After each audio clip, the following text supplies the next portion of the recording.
가장 창조적인 자산 승계 도구 신탁에 대한 모든 것을 알려드리는 신탁솔루션. 안녕하세요. 저는 아나운서 송서영입니다. 오늘은 다양한 신탁 중에서도 에스크로 신탁에 대해서 자세히 알아보려고 하는데요. 함께해 주실 전문가 모셨습니다. 안녕하세요. 안녕하세요. 저는 신현증권 패밀리 헬스지 본부의 이영훈 세무사라고 합니다. 네, 에스크로 신탁 용어가 조금 어려워요. 먼저 이 에스크로가 뭔지 설명 좀 부탁드리겠습니다.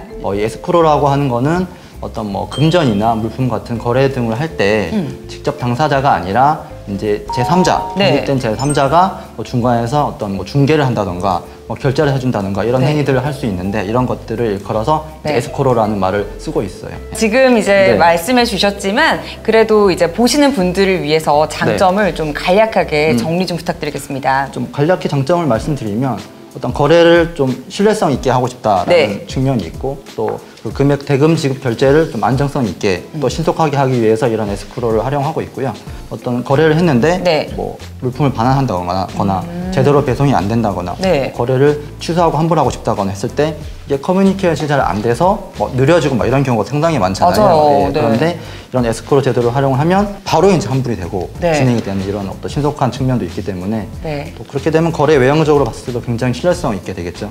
네, 좋습니다. 매매 거래에서 서로를 믿을 수 있는 장치라고 이해를 하면 될 것 같은데요. 자, 그럼 에스크로 신탁은 에스크로를 신탁 회사가 맡아서 진행을 하는 거라고 이렇게 이해를 하면 될까요? 네, 정확히 이해를 하셨고요. 그래서 어떤 에스크로 금액이 있고 그 금액을 보관하고 관리하고 하다가 추후에 집행까지 하는 걸 일컬어서 에스크로 기관, 에스크로 에이전트라고 하는데요. 에스크로 신탁이라고 하는 것은 이 에스크로 기관을 신탁회사가 되는 거예요. 그래서 신탁회사가 직접 에스크로 금액을 보관하고 관리하고 운영해서 수익도 내다가 나중에 집행까지 하는 이런 전체적인 것들을 전부 다 이제 역할을 수행하는데 이제 검증된 신탁회사를 통해서 진행이 되기 때문에 굉장히 신뢰성 있고 또 효율적이라고 할 수 있겠죠. 독립된 제3자가 관리를 하다 보니까 이제 안전하고 투명하게 보관 관리가 가능할 것 같은데요. 분쟁이 발생할 가능성도 적을 것 같아요. 조금 더 이제 구체적인 사례를 말씀해 주시면 이해가 더 쉬울 것 같아요. 부동산 거래를 한다고 이제 가정을 해보면 이제 아나운서님하고 저하고 거래를 하는 거예요. 그래서 아나운서님이 부동산을 저에게 팔고 싶어 하세요. 근데 금액은 한 230억이라고 치면은 저는 사고 싶지만 아무리 많이 줘도 200억밖에 줄 생각이 없어요. 근데 그렇게 되면 이게 사실 거래라는 게 이제 상대방이 맞지 않으면 바로 이제 깨질 수가 있잖아요. 예를 들면 230억을 매매 대금으로 해놓고 대신에 이제 금액 자체는 일단 아나운서님한테 200억을 드리는 거예요. 나머지 30억이 남잖아요. 30억은 에스크로 계좌에서 쭉 보관 관리하고 있다가 좀 시간이 흐르면서 이게 감정평가도 한번 받아보고 예를 들면 시세가 제대로 확인이 된다라고 했을 때 추후 이제 예를 들면 1년이 지난 시점에서 다시 한번 평가를 해서 알고 봤더니 이게 230억이 아니라 210억이었다라고 하면은 10억은 이제 아나운서님께 드리고 나머지 20억은 제가 다시 돌려받고 이런 식의 구조를 통하면 그럼 원래 이게 210억짜리였구나라고 쭉 이게 신뢰받을 수 있는 가격으로 이제 쭉 거래가 완성이 되잖아요. 이런 식으로 활용을 할 수 있을 것 같아요. 굉장히 좀 합리적이다라는 생각이 드는데요. 그리고 이제 또 신탁회사에 맡겨진 30억 원을 운용할 수도 있다고요. 그렇죠. 사실 이 30억이라는 돈이 굉장히 큰 돈인데 그대로 두면 그대로 두겠지만 이 신탁 계좌에 넣어놓고 또 합리적인 운용 방식을 통하고 안정적으로 어떤 구조를 설계를 해서 운영을 하시면 사실은 1년이라고 하더라도 예를 들면 이 수익 가지고 신탁 수수료를 이제 정산할 수도 있고요. 그래서 금융기관에 이렇게 신탁을 했을 때 수익 측면도 좀 생각을 하실 필요도 있을 것 같아요. 단순히 이제 신탁 자산을 보관만 하는 게 아니라 그 자산을 운용해서 수익을 발생한다라는 점에서 매력적인 것 같습니다. 자, 그렇다면 에스크로 에이전트로 로펌을 지정하는 경우도 많은데요. 로펌에 맡기는 것과 또 신탁 회사에 맡기는 것 어떤 차이가 있을까요? 사실 우리나라에서 대부분 어떤 법률 행위를 하거나 어떤 큰 사건이 있을 때 또 제3자 독립된 기관을 위임하거나 할 때는 거의 대부분 로펌을 활용을 많이 하잖아요. 그런데 이제 결정적으로 로펌이 이제 시간이 흐르면서 잘 역할을 하겠지만 만일 사태에 대비해서 로펌이 없어질 수도 있고 또 분쟁에 휘말려서 로펌이 휘청거릴 수도 있고 그런 일은 없겠지만 만약에 이제 에스크로 맡긴 자금 자체도 사실은 확실히 이제 보장이 되지 않을 수 있기 때문에 이런 경우와 비교했을 때 신탁을 하게 되면 신탁 회사 재산하고 신탁 맡긴 재산하고는 아예 별도로 분리 관리가 되거든요. 그래서 신탁 회사가 뭐 속된 말로 망해도 그 신탁 재산 자체는 그대로 유지가 되기 때문에 안전성이 보장이 되고, 또 아까 추가적으로 말씀드렸던 또 수익을 볼 수 있다는 측면, 로펌 사실은 수익을 뭐 보장하거나 이러지는 못하잖아요. 근데 이제 금융기관 같은 경우에는 특히 또 금감원의 계속 관리 감독을 받고 있기 때문에 안전하고 수익성 있게 자산을 좀 지켜낼 수 있다라는 점이 가장 큰 차이점인 것 같아요. 그 안전성이 가장 바로 에스크로 신탁의 가장 큰 장점인 것 같습니다. 자, 그럼 궁금한 게 비용은 어떻게 되나요?